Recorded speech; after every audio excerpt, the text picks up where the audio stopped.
Hi, welcome to my review of Full Metal Jacket, directed by Stanley Kubrick, a film that follows a group of U.S. Army recruits as they go through strenuous physical and mental training for Vietnam.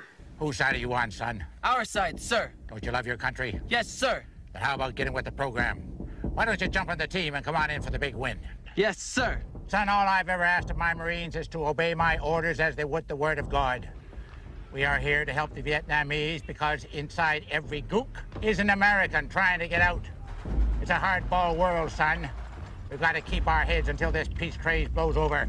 Like I said in my first retro review, I believe it was Boogie Nights, I said that if you send in a request of an older film to review, I will see the film and I review it.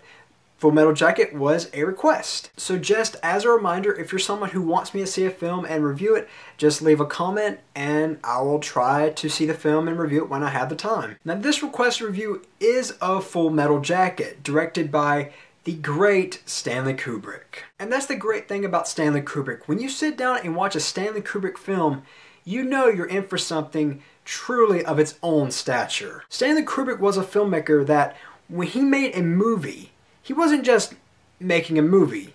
He was saying something. He was making a statement. And Full Metal Jacket is absolutely no exception. The main subject in Full Metal Jacket is, of course, war, how it dehumanizes people.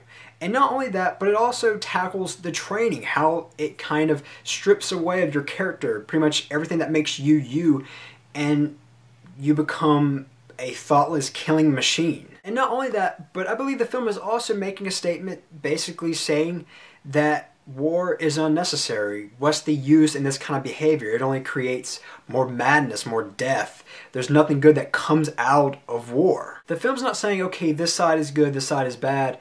It's much more complicated than that. And a way of kind of getting some of these messages across is not only its use of what I would define as horror, but its use of great humor. Full Metal Jacket is a really funny film.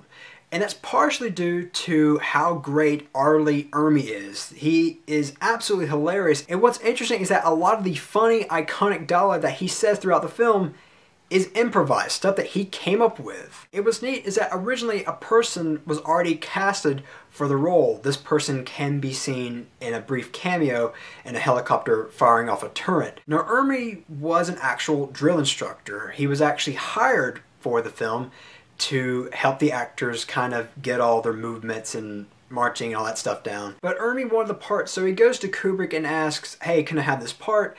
And Stanley Kubrick replies by saying, no, I've already casted somebody. So basically, Ermey goes into like this drill instructor mode, and Stanley Kubrick is impressed and decides to basically kick out the other actor and put Ermey in.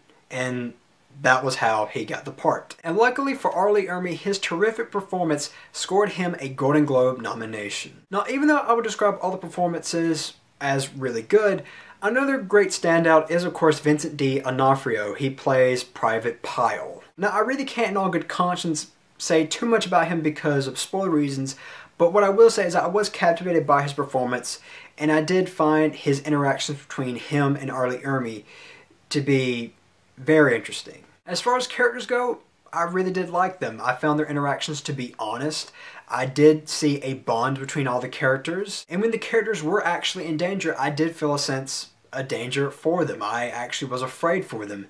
And when a character died, I did feel somewhat affected by it. And with that said, there is some great suspense in this movie, particularly with the climax. Now, one thing I must touch on, like all Stanley Kubrick's films, the cinematography in Full Metal Jacket is made up of pure brilliance. In Full Metal Jacket, there are some incredibly long takes, some awesome tracking shots, and what I love about it too is that the sets in this film, you know, the film was shot in England, and it does not look that way at all. It looks like Vietnam, or perhaps how I would perceive Vietnam to look. Overall, although I don't believe Full Metal Jacket to be Stanley Kubrick's best, it's still very much impressive. And knowing all the time and effort that went into making this film makes me have an even more bigger appreciation for this film. In some ways, I am almost obligated to give it the big old 5, but I'm going to stick to my guns and I'm going to give it a very strong 4.5 out of 5.